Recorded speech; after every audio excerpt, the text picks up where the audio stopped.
Hello दोस्त, आप सभी को फिर से हमारे YouTube चैनल मैथ वाले पे स्वागत है।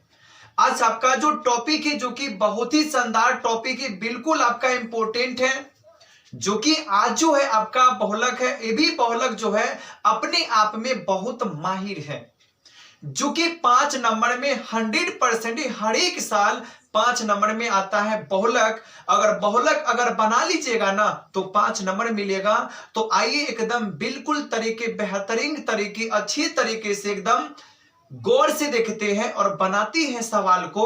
और कभी भी जिंदगी में बहुलक से कभी भी डर नहीं लगेगा। मैंने इससे पहले बहुत सारे एस्टेटिक्स भी पढ़ा रखे हैं, सांख्यिकी पढ़ा रखे हैं। अगर आपने नहीं देखा तो जाकर जरूर देख लीजिएगा। और एस्टेटिक्स से ना सारे के सारे डर अवेलेबल हट ही जाएगा। तो आइए देखते हैं, बहुलक को पढ़ते हैं, बिल्कुल आसान तरीके से पढ़ते हैं।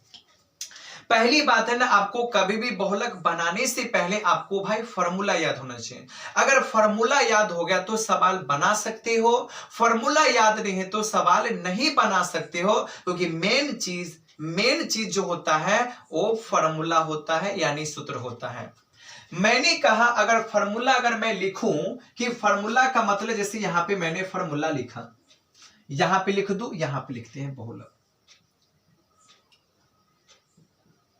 बहुलक का होता है L1 प्लस होता है इंटू होता है F1 माइनस F0 होता है, बट्टा यहां पे आपका 2F1 minus F0 minus F2, और इंटू में क्या होता है, H होता है, जो कि डिस्टेंस होता है।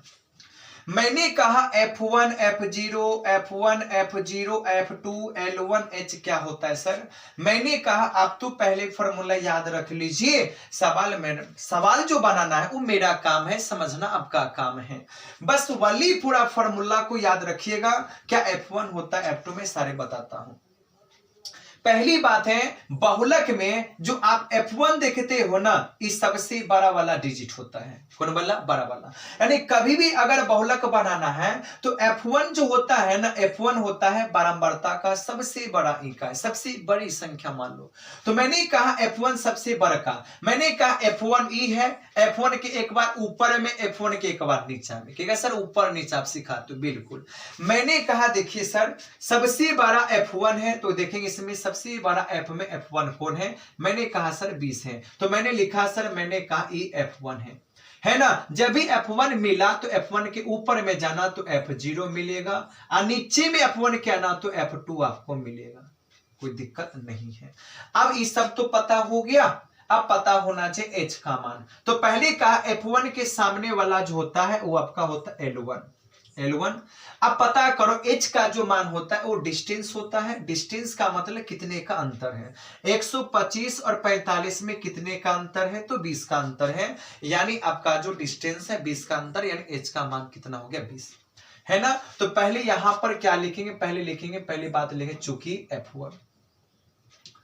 F1 का मान कितना है, 20 है। F0 का मान कितना है, 13 है। F2 का मान कितना है, F2 का मान जो है आपका 14 है। L1 का मान कितना है, L1 का मान 125 है। और भाई डिस्टेंस का मान कितना है, तो भाई 20 है। हो गया। अब नीचा से लिखेंगे अतः बहुलक बराबर, इतने तो करना है। एग्जाम में भी ऐसा ही आपको बनाना 100%। F1 माइनस F0 बट्टा 2F1 minus F0 minus F2, और इंटू होता है H। ठीक है। L1 का मान कितना है सर, 125 है, इंटू F1 का मान कितना है, 20 है सर, तो मैंने 20 लिखा। F0 का मान कितना है, तो मैंने लिखा 13, मैंने लिखा। अब यहां से ऊपर से देखकर 20 लिख लो, यहीं से देखकर 13 लिख लो, यहीं से देखकर 14 लिख लीजिए। डिस्टेंस कितने का है, 20 का। इतना तक तो आपको दिक्कत नहीं होना चाहिए, इतना तक तो भाई बच्चा भी बना सकता है। क्या करना है, बहुलक बनाना है। तो पहली बात है कि बारंबारता जो दिया है वो देखना, बारंबारता में जो सबसे बड़ी इकाई होता है वो F1 होता है ना। यानी बहुलक का जो बारंबारता का सबसे बड़ा इकाई होता है F1 हो गया। तो F1 के ऊपर वाला F0, नीचा वाला F2, F1 के एकदम सामने वाला L1, और डिस्टेंस H का होता है। ठीक है, आगे आइए। अब यहाँ पर देखिए 125 है ना, मैंने कहा सर यहाँ पे आपका 125 हो गया प्लस हो गया। मैंने अगर यहाँ पे कहा कि 20 में से 13 घटा तो 7 हो गया। यहाँ पर 20 दूना कितना हो गया 40। अब दोनों देखो 13 भी माइनस का 14 भी माइनस का, तो जब दोनों डिजिट माइनस का होगा तो जुटेगा, पर चिन्ह क्या होगा सर माइनस का। तो 4 और 3 7, इसका मतलब हो गया 27 और डिस्टेंस कितने का है 20 का है। ठीक है, अब इसको हम फॉर्मूला को क्या करते हैं मिटा देते हैं, पहली बात है। ठीक है, चलिए अब देखिए पहली बात है, अगर मैंने यहाँ पे क्या किया इसको मैंने मिटा दिया।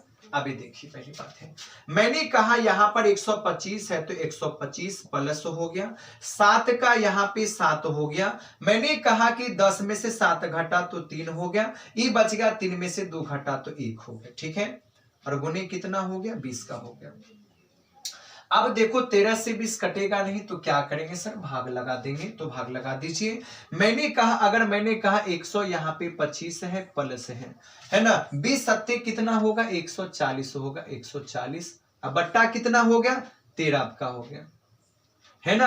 अब क्या करना 13 से भाग करना है, तो मैंने कहा सबसे पहली बात है 140 हो गया 13 है ना, तो मैंने कहा हो गया 1 पॉइंट यहाँ पे 76 हो गया, 13 छक 78, 13 सत्ते 91। ठीक है, तो मैंने कहा यहां पर हो गया कि 125 और प्लस मैंने कहा 1 पॉइंट यहां पे हो गया 76 हो गया है ना, तो मैंने कहा 100 यहाँ पे 26, 126 और पॉइंट क्या हो गया 76। आंसर आपका हो गया। देखो कितना आसान है और कितना सिंपल है। ठीक है, बिल्कुल आसान है। आप जो बहुलक बनाइएगा तो बिल्कुल इस सब को आराम से नीचे में बनाइएगा। ठीक है, जो आपको जो एग्जाम्पल जो होता है जो देखने वाला होता है वो देखेगा तो लगेगा कि बंदा जो है बेहतरीन बना दिया सवाल को। ठीक है, बहुलक है, आसान है, आप देखिए कोशिश कीजिए। ठीक है, तो अगर ये वीडियो अगर आपको अच्छा लगा तो वीडियो को लाइक कीजिएगा, चैनल को सब्सक्राइब कर दीजिएगा, नए हो तो आप चैनल को जरूर सब्सक्राइब कर दीजिएगा, जो भी वीडियो आपका पहली बात है बेहतरीन होगा, अच्छा होगा, वो आप तक जाए। ठीक है, धन्यवाद, मिलते हैं अगले वीडियो में, तब तक के लिए थैंक्स। जय हिंद, जय भारत।